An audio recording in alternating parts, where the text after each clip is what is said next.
It gives me great pleasure to announce that the Kiwi Bank New Zealander of the Year, Dr. Susie Wiles. Hi, I'm Dr. Susie Wiles, and I've got a message for you. Stay at home.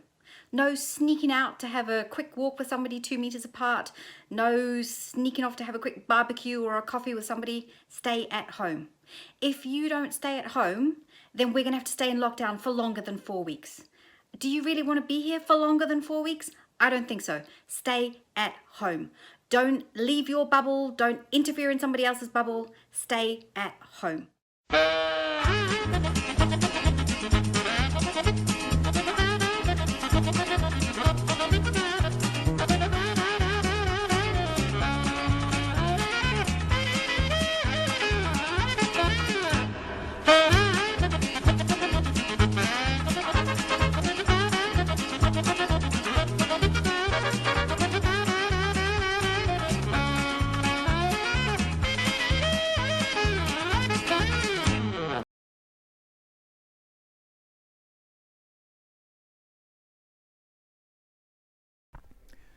Seems we have another New Zealander of the Year trying to give health advice. And another one who, again, sadly, is not a role model for my daughter. You see, Susie's a microbiologist. She knows a thing or two about viruses. But through Susie's actions, she's telling us another message, one she's not vocalising. And while a large number of the population, especially here in Auckland, is still in level 4 lockdowns, people are living in constant fear of variants and there's not going to be enough vaccines. And don't touch anything, don't breathe anything, wear a mask, don't talk to your neighbours. She's out enjoying the city. She's gone to a beach for a little while. How lovely. No mask, no fear of sitting close to someone within 2 metres, even not scared enough to go for a dip in Judges Bay, which is pretty bold. She has no fear of the reason we have been locked down for, which makes you wonder, what does she know that the media and Ashley aren't telling you?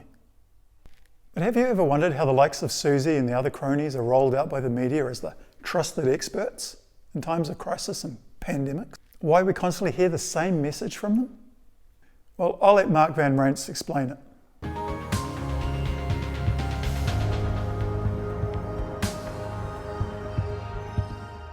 Thank you very much, Up. Thanks for the invitation and everything. On April 24, 2009, that was when WHO said, okay, there will be a pandemic, and that's when the thing started. And then you have one opportunity to do it right. I mean, day one is so important. In day one, you start your communication with the press, with the people, and you have to do it right. I mean, you have to go for one voice, one message. You have to be omnipresent that first day or the first days, so that you attract the media attention. You make an agreement with them that you will tell them all, and if they call, you will pick up the phone. When you do that, then you can profit from these early days to get complete carpet coverage of the field, and they're not going to search for alternative voices there.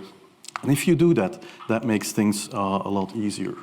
And then you convey the message, and you can do that, if you do it that way, that our country is ready for a pandemic. That is a gross overestimation for sure, but it is crucial to go into that pandemic. These first weeks, that's easy street.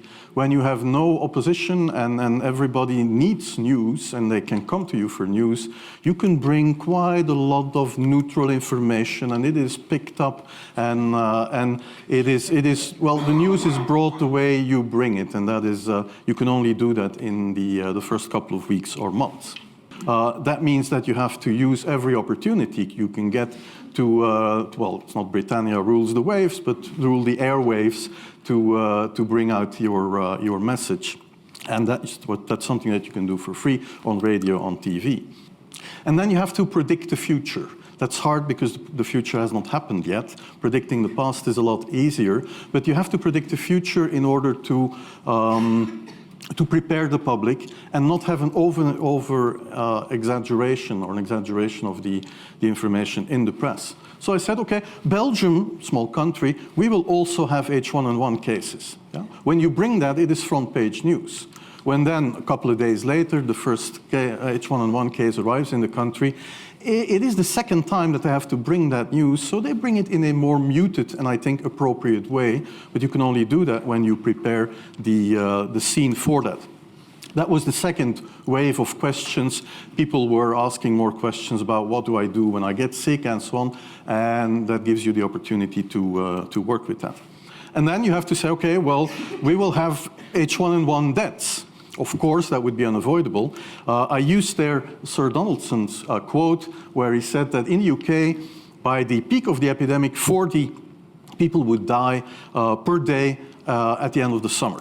So 62 at that time million people in UK, 40 deaths a day. I worked it out for Belgium. That would be 7 deaths a day at the peak of the epidemic. I used that in the media. 7 Belgian flu deaths per day at the peak of the epidemic would be realistic.